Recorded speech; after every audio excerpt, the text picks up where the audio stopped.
ഇനി പണയം വെക്കാൻ വല്ലതുണ്ടോ മുതലാളി? ഇനി പണയം വെക്കാൻ എന്റെ അണ്ടർവെയർ മാത്രമേ ഉള്ളൂ.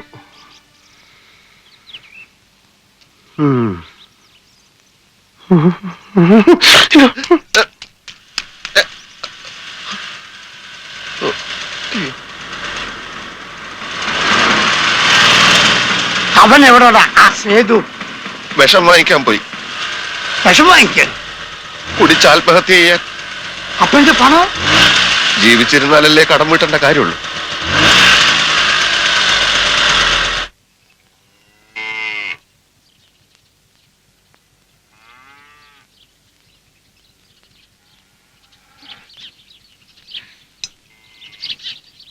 നാളെ ശ്യാമയുടെ കല്യാണം.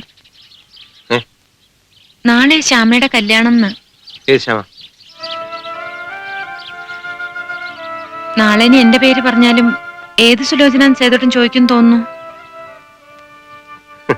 ശ്യാമ എന്തായാലും എന്റെ ഭാര്യയല്ലല്ലോ.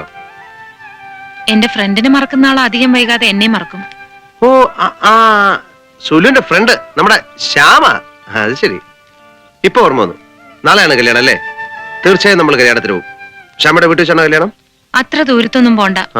ഇവിടെ ടൗണിലാ ചെറുക്കന്റെ വീട്. ഇവിടെ അടുത്തുള്ള ഏതോ കല്യാണം ഉണ്ടോത്തി വെച്ചാ കല്യാണം. നാളെ സേതുവേട്ടന് ഒഴിവുണ്ടാവോ? അതെന്താ സുലു അങ്ങനെ ചോദിച്ചേ? സുലുവിന് ആകെ ഉള്ളൊരു ഫ്രണ്ട് അല്ലേ, നമ്മൾ പോകാതിരിക്കാൻ പാടുണ്ടോ? ഏതാ കല്യാണം ഉണ്ടോ?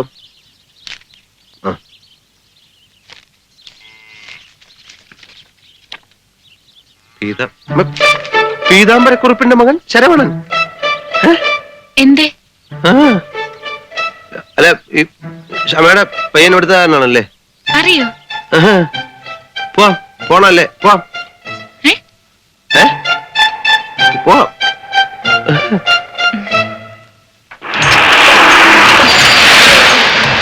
നീ ഒരു കാര്യം ചെയ്യ പ്രേമ, നീ എങ്ങനെയെങ്കിലും സുലുവിനെ വാനി കയറ്റി ആ കല്യാണ മണ്ഡലത്തിൽ കൊണ്ട് ഇറക്ക്. എന്തിനാണ് മുതലാളി സ്വന്തം ഭാര്യയുടെ മുമ്പിൽ ഈ ഒളിച്ചുകളി? പീതാംബര കുറുപ്പിന് കൊടുക്കാൻ കാശില്ലാത്തത് കൊണ്ട് കല്യാണത്തിന് വരാൻ പറ്റില്ല എന്നങ്ങ് തുറന്ന് പറഞ്ഞാ പോരെ? എടാ, ഞാൻ കടക്കാരനാണ്, കാൽ കാശിന് ഗതിയില്ലാത്തവനാണെന്നൊക്കെ അറിഞ്ഞ അവളുടെ മനസ്സ് വേദനിക്കും. എന്നെ വിശ്വസിച്ച് ഇറങ്ങി പോകുന്നവളല്ലേ, സന്തോഷവും കൊടുക്കാൻ പറ്റുന്നില്ല. വെറുതെ സങ്കടപ്പെടുത്തുന്നത് എന്തിനാ?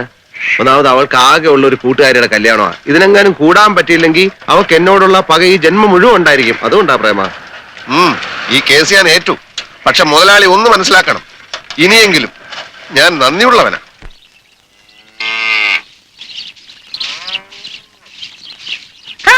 മണ്ണ് വാരി കളിക്കാതെ പിള്ളേരെ ചോറി പിടിക്കും. എഴുതിച്ചു പോ.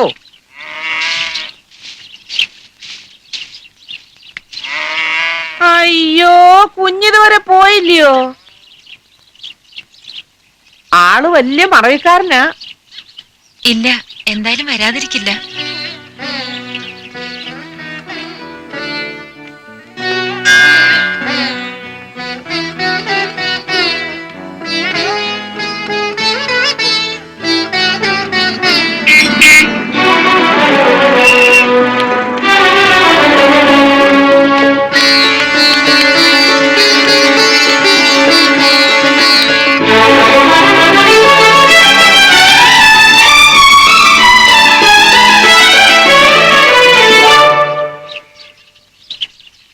KFC KSCB industries department. മുതലാളി അവരുമായി വലിയൊരു ചർച്ചയില്ല. നമ്മൾ ചെല്ലുമ്പോഴേക്ക് മൂപ്പര് വഴി കാത്തുക്കും. വന്നാട്ടെ. മുഹൂർത്തം തെറ്റും.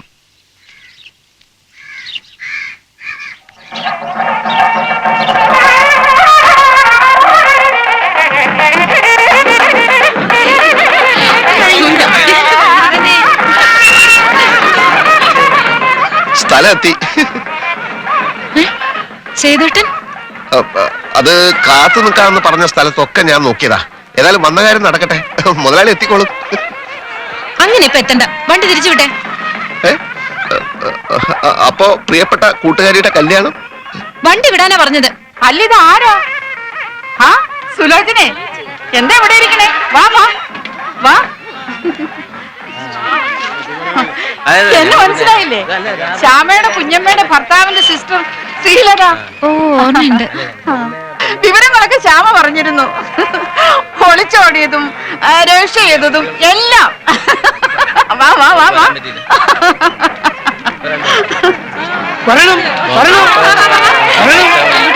ഇങ്ങോട്ട് ചെന്നേക്ക്. ഹസ്ബൻഡിന്റെ പേരെന്താ? സേതുമാധവൻ. ആഹാ, ഇതിലെ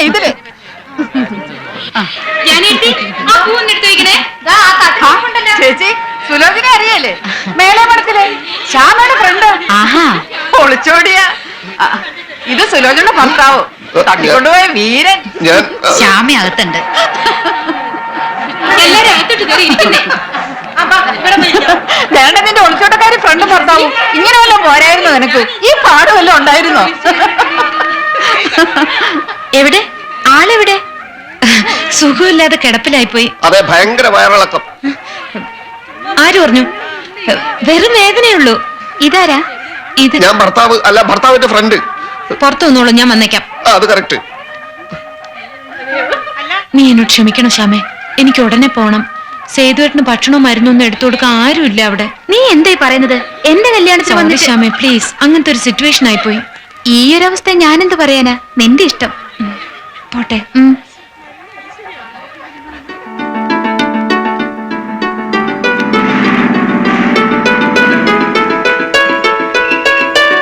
എടാ, നിന്നെയൊക്കെ ജോലിക്ക് വെച്ച് എന്നെ വേണം തല്ലാൻ. എടാ, ഇമ്പീരിയൽ ഹോട്ടലിന് മുമ്പിൽ 2 മണിക്കൂറോളം ഞാൻ കാത്തിരുന്നു കാലിനടി വേര് കളിച്ചു. കല്യാണത്തിന് ഒറ്റയ്ക്ക് വേണ്ടി വന്നല്ലേ സുലു? ഈ വിട്ടി കൂഷ്മാണ്ട കാരണം അത്. ഇമ്പീരിയൽ ഹോട്ടലിന്റെ മുമ്പിലല്ല, മലബാർ പാലസിന്റെ മുമ്പിലല്ലേ എന്നോട് നിൽക്കാമെന്ന് പറഞ്ഞു. ഒറ്റ അടി വെച്ച് തന്നോണ്ടല്ലോ റാസ്കൽ. ആരാന്ന് പറ ചേരാന്ന് പറ കേൾക്കുന്ന ദ്രോഹി. സദ്യയൊക്കെ എങ്ങണ്ടായിരുന്നു സുലു? പ്രശ്നമൊന്നുമില്ലല്ലോ. എല്ലാം ഭംഗിയായി, പക്ഷെ ഞാൻ കല്യാണം എങ്ങനെയായിരുന്നു കുഞ്ഞെ? ആളൊക്കെ ഉണ്ടായിരുന്നോ?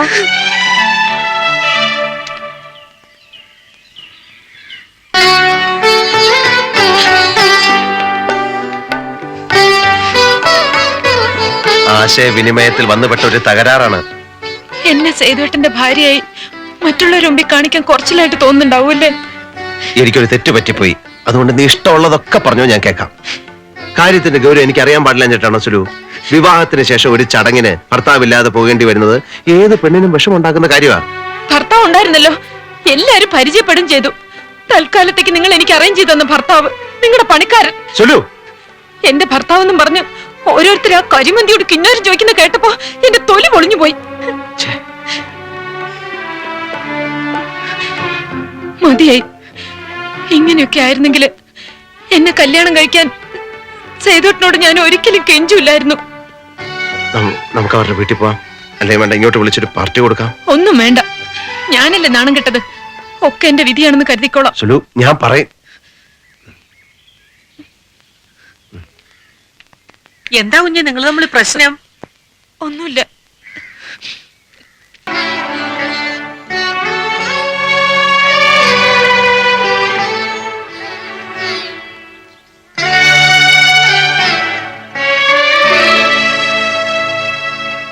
പകലുറക്കം പതിവുണ്ടോ സുലുവിന്? ഒരു തലവേദന, ബാമ്പുരട്ടി, ഒന്ന് മയങ്ങിപ്പോയി. സേതുവേട്ടൻ വന്നിട്ട് കുറെ നേരമായോ? തലവേദന കുറവില്ലെങ്കിൽ ഞാൻ പോയി എന്തെങ്കിലും ഗുളിക വാങ്ങിച്ചോണ്ട് വരാം. ഓ വേണ്ട. സുലു,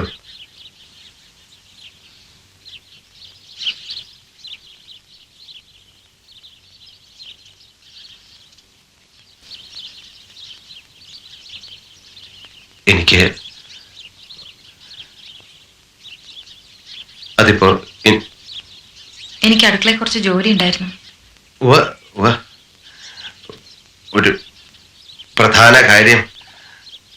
ഞാനത് എങ്ങനെ പറയണം എന്നെനിക്കറിയില്ല. പെട്ടെന്ന് മറ്റൊരു മാർഗവും കാണാത്തതുകൊണ്ടാ. അതുകൊണ്ടാ. തെളിച്ചു പറഞ്ഞാലല്ലേ മനസ്സിലാവൂ സേതുവേട്ടാ. അതെ, അതായത് ആശയുടെ കല്യാണം കഴിഞ്ഞാൽ അത് വലിയൊരു ആശ്വാസമായിരിക്കും. സോറി, സുലുവിന്റെ കൈവശം കുറെ ആഭരണങ്ങൾ കണ്ടു. അത് വിറ്റാൽ ഉടനെ നമുക്ക് പുതിയത് വാങ്ങിക്കാം. ബുദ്ധിമുട്ടാണെങ്കിൽ ഞാൻ വേറെ. സേതുവേട്ടാ, ഓ, ഇങ്ങോട്ട് നോക്കിയേ. കൊച്ചുനാൾ മുതൽ സേതുവേട്ടന്റെ ഒപ്പം കളിച്ചു വളർന്ന സുലോചന ഏത്? ഇക്കാലം വരെ ഇതെന്റേത്, ഇത് സേതുവേട്ടൻ്റെതെന്ന് ഒരു വ്യത്യാസം എനിക്ക് തോന്നിയിട്ടില്ല, ഒന്നിലും. പക്ഷെ സേതുവേട്ടൻ എന്നെ ഒരു അന്യായിട്ടാ ഇപ്പൊ കാണുന്നത്. അല്ലെങ്കിൽ ഇക്കാര്യം ചോദിക്കാൻ ഇത്രയും മടി കാണിക്കില്ലല്ലോ. അങ്ങനെയൊന്നും അല്ല സുലു. എന്നോടൊരു വാക്ക് പോലും ചോദിക്കാതെ എന്റെ ആഭരണങ്ങൾ സേതുവിട്ട് എടുത്തോണ്ട് പോയിരുന്നെങ്കിൽ എനിക്ക് എന്ത് സന്തോഷമാകുമായിരുന്നു. സേതുവിന് പ്രിയപ്പെട്ടവരൊക്കെ എനിക്കും പ്രിയപ്പെട്ടവരാ. ആശ എന്റെ സ്വന്തം അനിയത്തി തന്നെയാ, അറിയോ?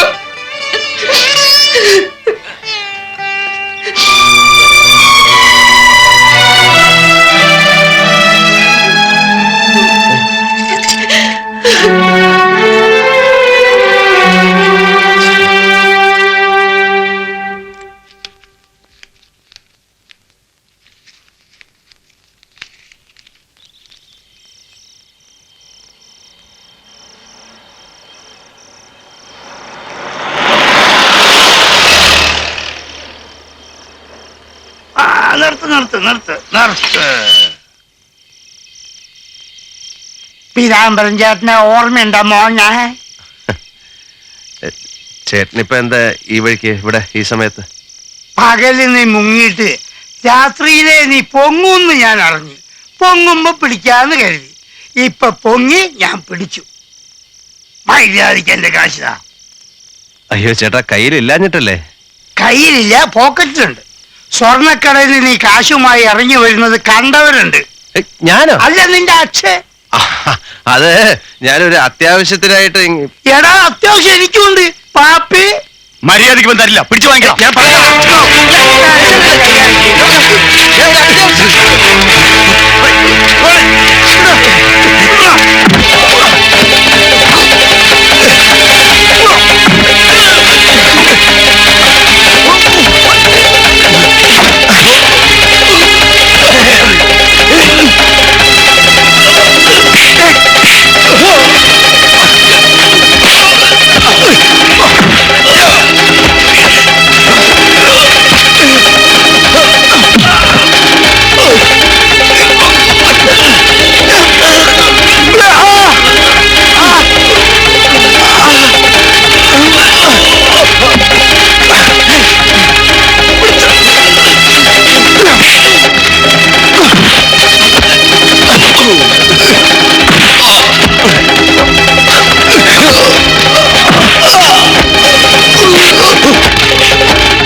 എന്താ? ആശയ്ക്ക് എന്ത് പറ്റി? പറ്റിയത് അവൾക്കല്ല, നമുക്കാ. കുഞ്ഞു പെങ്ങള് പൊന്നാങ്ങളുടെ പണിക്കാരന്റെ കൂടെ ഒളിച്ചോടിപ്പോയി. ആശ? അതേടാ, മോന്തായം വളഞ്ഞാൽ 64 വളഞ്ഞൊന്ന. നീയല്ലേ അവൾക്ക് മാതൃക കാട്ടിക്കൊടുത്തത്? ഓരോന്ന് ചെയ്യുമ്പോഴോർക്കണം. ഇനിയുള്ള കാലം എനിക്കോ നിനക്കോ ഈ നാട്ടുകാരുടെ മുമ്പിൽ തല ഉയർത്തി നടക്കാൻ പറ്റുമോ? ഇല്ല. നീയാണ് അതിന്റെ കാരണം. നിന്റെ ഭാര്യയെ തട്ടിക്കൊണ്ടുവരാൻ നീ അവനെ കൂട്ടുപിടിച്ചു. ഈ വീട്ടിൽ അവൻ ആവശ്യമില്ലാത്ത സ്വാതന്ത്ര്യം നീ കൊടുത്തു. കല്യാണ പ്രായമെത്തിയ ഒരു പെണ്ണ് ഈ വീട്ടിലുണ്ടെന്നുള്ള കാര്യം നീ ഓർത്തില്ല. ഞാൻ അപ്പോഴേ പറഞ്ഞതാ അവൻ ശരിയല്ലെന്ന്. അപ്പൊ നീ പറഞ്ഞു ഞങ്ങളെക്കാൾ ഭേദം അവനാണെന്ന്. ഇപ്പൊ എന്തായിടാ, ഒരു ഒറ്റ അടി വെച്ചെന്നുണ്ടല്ലോ. അവളെ കുറ്റം പറഞ്ഞിട്ട് കാര്യമില്ല. സ്വന്തം ചേട്ടന്റെ മനസാക്ഷി സൂക്ഷിപ്പുകാരനല്ലേ അവൻ. എടാ, സോഷ്യലിസം എന്നും പറഞ്ഞു ബാലിക്കാരനെ സ്വന്തം കിടപ്പറ വരെ കയറ്റി നിരങ്ങാൻ അനുവദിക്കുന്ന എല്ലാവന്റെയും ഗതിയിതാ. തേണുകേ, അവൾ എഴുതി വെച്ച കത്തെടുത്ത് അളിയന് കൊടുക്ക, വായിച്ച് രസിക്കട്ടെ. നല്ല ഫാമിലി.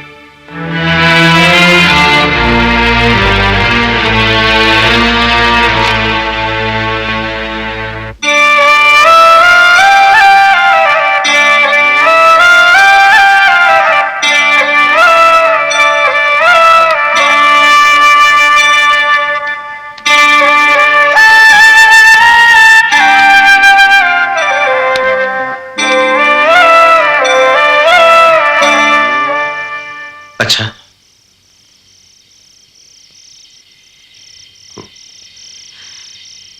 എല്ലാരും പറയുന്നത് നേരല്ലേ?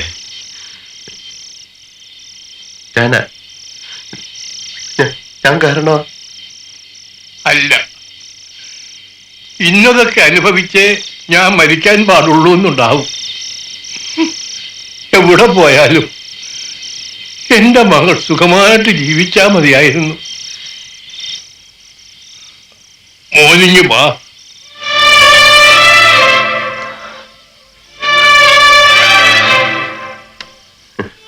അച്ഛൻ്റെ അടുത്തിരിക്കുക. എടാ, നീ വിഷമിക്കരുത്. എല്ലാം മനസ്സിൽ ഒതുക്കിക്കൊണ്ട് എല്ലാവർക്കും വേണ്ടി നീ കഷ്ടപ്പെടുന്നത് ഞാൻ കാണുന്നുണ്ട്. എന്റെ മോൻ ഒരു തെറ്റും ചെയ്തിട്ടില്ല.